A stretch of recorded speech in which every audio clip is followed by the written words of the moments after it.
word dichotomy means besides the definition there? Right. So dichotomy is what we create a definition, a separation between one thing versus the other.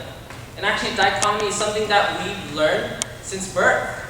Our moms, our dads, when you were young, they said, don't touch that, that is bad. But when you smile at me, and you hug me, and you kiss me, and you look with your darling eyes, that is amazing. And so at a young age, we get taught a dichotomy. And we create dichotomies for our children. That is right. That's good. Keep doing that. That is wrong. Don't do that. That's hot. Don't touch it. We teach our children what is right, what is wrong, what is good, what is bad. We create all these dichotomies for a purpose, to understand and create definitions for the world. So we can see the differences between one thing versus the other.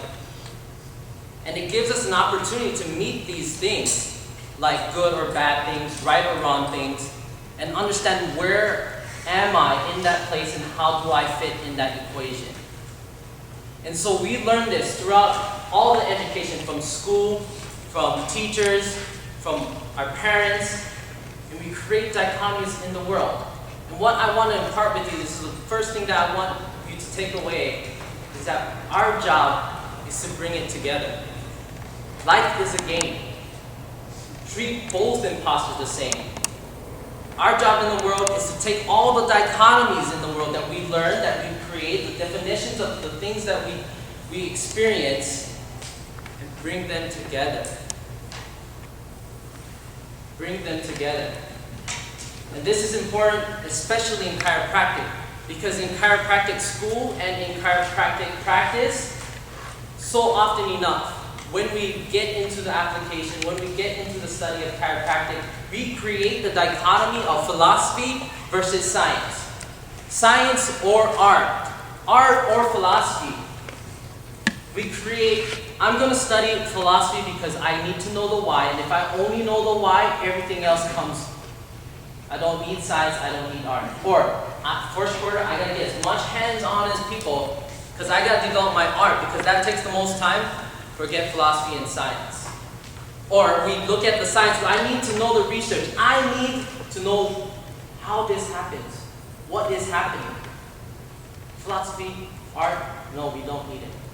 And so what I'm saying is that we've created this system, and we've learned this system of dichotomies for a great reason and a great purpose, to create definitions. But the second part is bringing it together. We need to bring philosophy, science, and art together. And as much as we spend the time in learning in each camp, we need to know when philosophy meets science, when science meets art, when the art meets philosophy, and all over the place. We need to know when they fit into place. And that's one of the toughest things that we have, because we've been taught for 24, 25, 30 years how to create separations. But we hardly practice how to bring them together. Now some of us do practice that, and that is why this message resonates with you. And for some of us it's tough because we've spent a long time getting hard into one thing, trying to delineate ourselves from one thing versus the other. So my challenge for those people is to really learn how to bring the dichotomies in the world together. And so the first thing in chiropractic is the statements that we create, not only to say that this is how it is, but to give it a baseline of principles so we can live off of and deliver chiropractic. And I'm only going to share one, and the first one is there's an intelligence in the body that knows how to run the body. We study that principle not only in the science, not only in the philosophy, not only in the art. We study it all together. So my question for you chiropractic students, future chiropractors, is when you walk into cell physiology, when you walk into microbiology, when you walk into your PT class, when you walk into clinic, how do you observe all three parts in your education, in your practice? It's really hard, because when the super successful C1700 people a week say to you on stage for 40 minutes, you need the philosophy. You only need the philosophy, you only need to know why. If you can share the story, everyone's going to get it. You're going to get the community better. My message to you is learn the dichotomies, and learn to bring it together. From day one, from right now, if you're not already doing it, sit in your self-phys class, sit in your PT class, sit in your clinic class, and say, with whatever information they present, how does it apply in the philosophy, science, and the art? How does studying the cells and how the function of the organelles work with the study of innate intelligence? When I deliver that chiropractic adjustment, how does the function of that cell change? Why does the philosophy of chiropractic tie in with the cell physiology? When we bring the dichotomies in the world together, when we bring the dichotomies of chiropractic, the definitions that we've separated to understand them, when we bring them together, possibility opens. Challenges become challenged and overcome. And that is one of the biggest challenges we have as educators and as students. Because we'll never stop being a student, and we'll never stop being a teacher. The last thing that I wanted to touch upon with you guys is, what do you value? In the human race, the way we structure our lives is in a set of values. And I wish we could do this way. I wish we could set a value for certain things horizontally. I wish everything could be equally valued, but we actually structure value vertically. One is higher than the other. Like, how many of you actually value your car equally to equally valued to your health? Or that the love you have for your mom is equally valued for your iPhone? Like, if you had to choose between your mom and your iPhone, you'd probably choose your mom. So we know that our values are stacked vertically. There is a number one priority. There is a number 10 priority. There's even a number 2,000 priority. So we need to understand how we value things. And understand how we value things in dichotomies. And learn how to work them together. So let me just show you this.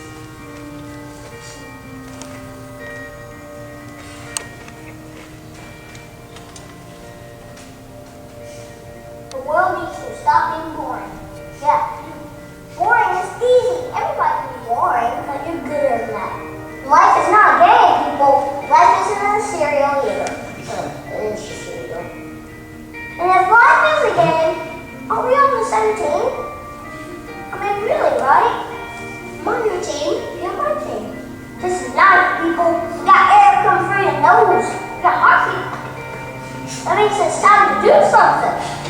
Two roads diverged in the woods, and I took the road less traveled. It hurt, man! Really bad. Rocks, thorns, and glass. Parts road. Not cool, Robert Frost. The one that won't too fast. I won't be the one that leads to awesome. It's like that dude Journey said. Don't stop believing unless you dream of sleeping. Then you should get another dream. I think that's how it goes. Be a better friend and keep going. Keep going, and keep going. Will Michael Jordan have quit? Well, he didn't quit. Oh, he retired. Yeah, he retired. But before that, in high school, once he quit when he didn't make the team. He will never make Space Jam. What will be your Space Jam? What will you create when you make the world awesome? Nothing that can keep sitting there. That's why I'm talking to you today. This is your time. This is my time. It's our time. We can make every day better for each other. If we're all on the same team, let's start acting like it. We got work to do. We can cry about it, or we can dance about it. We were made to be awesome. Let's get out there. I don't know everything. I'm just a kid. But I'm doing all this. So everybody's good. It gives the world a reason to dance. So get to it.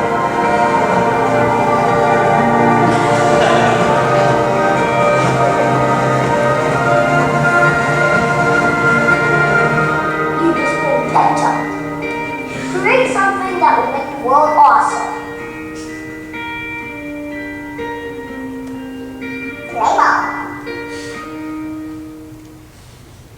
We have something so beautiful that we we can share with the world. Nothing like anything before. I mean, there's forms of what we had in other cultures, but chiropractic is really the possibility of awakening humankind, and we see it every day.